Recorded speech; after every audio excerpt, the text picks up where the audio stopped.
संत शिरोमणि कवि रविदास का जन्म माघ पूर्णिमा को 1376 ईस्वी को उत्तर प्रदेश के वाराणसी शहर के गोवर्धनपुर गांव में हुआ था। उनकी माता का नाम कर्मा देवी तथा पिता का नाम संतोष दास था।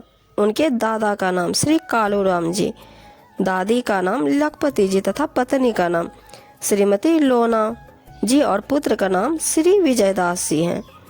रविदास जी चर्मकार कुल से होने के कारण वे जूते बनाते थे।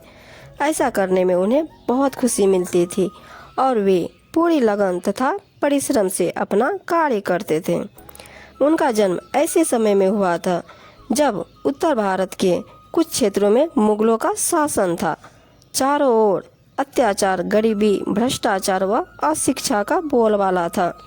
उस समय मुस्लिम शासकों द्वारा प्रयास किया जाता था कि अधिकांश हिंदुओं को मुस्लिम बनाया जाए। संत रविदास की ख्याति लगातार बढ़ रही थी, जिसके चलते उनके लाखों भक्त थे, जिनमें हर जाति के लोग शामिल थे। यह सब देखकर एक परिद मुस्लिम सदना पीर उनको मुसलमान बनाने आया था। उसका सोचना था कि यदि रविदास मुसलमान बन जाते हैं तो उनके लाखों भक्त भी मुस्लिम हो जाएंगे। ऐसा सोचकर उन पर हर प्रकार से दबाव बनाया गया था। लेकिन संत रविदास तो संत थे, उन्हें किसी हिंदू या मुस्लिम से नहीं, मानवता से मतलब था। संत रविदास बहुत ही दयालु और दानवीर थे। संत रविदास ने अपने दोहों व पदों के माध्यम से समाज में जातिगत भेदभाव को दूर कर सामाजिक एकता पर बल दिया और मानवता मूल्यों की नींव रखी। रविदास ने सीधे सीधे लिखा कि रैदास जन्म के कारणे होत न कोई नीच, नर को नीच कर डाड़ी है ओछे कर्म की नीच। यानी कोई भी व्यक्ति सिर्फ अपने कर्म से नीच होता है। जो व्यक्ति गलत काम करता है वह नीच होता है। कोई भी व्यक्ति जन्म के हिसाब से कभी नीच नहीं होता।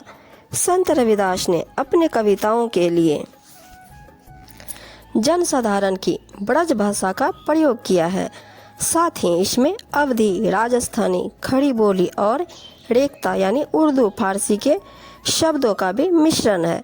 रविदास जी के लगभग 40 पद सिख धर्म के पवित्र धर्म ग्रंथ गुरु ग्रंथ साहिब में भी सम्मिलित किए गए हैं। कहते हैं कि स्वामी रामानंदाचार्य वैष्णव भक्ति धारा के महान संत हैं। संत रविदास उनके शिष्य थे। संत रविदास तो संत कबीर के समकालीन व गुरु भाई माने जाते हैं। स्वयं कबीरदास जी ने संतन में रविदास कहकर उन्हें मान्यता दी है। राजस्थान की कृष्ण भक्त कवियत्री मीराबाई उनकी शिष्या थी। यह भी कहा जाता है कि चित्तौड़ के राणा सांगा की पत्नी झाली रानी उनकी शिष्या बनी थी। वही चित्तौड़ में संत रविदास की छतरी बनी हुई है। मान्यता है कि वे वहीं से स्वर्गारोहण कर गए थे। हालांकि इसका कोई आधिकारिक विवरण नहीं है, लेकिन कहते हैं कि वाराणसी में 1540 ईस्वी में उन्होंने देह छोड़ दी थी। वाराणसी में संत रविदास का भव्य मंदिर और मठ है, जहां सभी जाति के लोग दर्शन करने के लिए आते हैं। वाराणसी में श्री गुरु रविदास पार्क है, जो नगवा में उनके यादगार के रूप में बनाया गया है, जो उनके नाम पर गुरु रविदास स्मारक और पार्क बना है।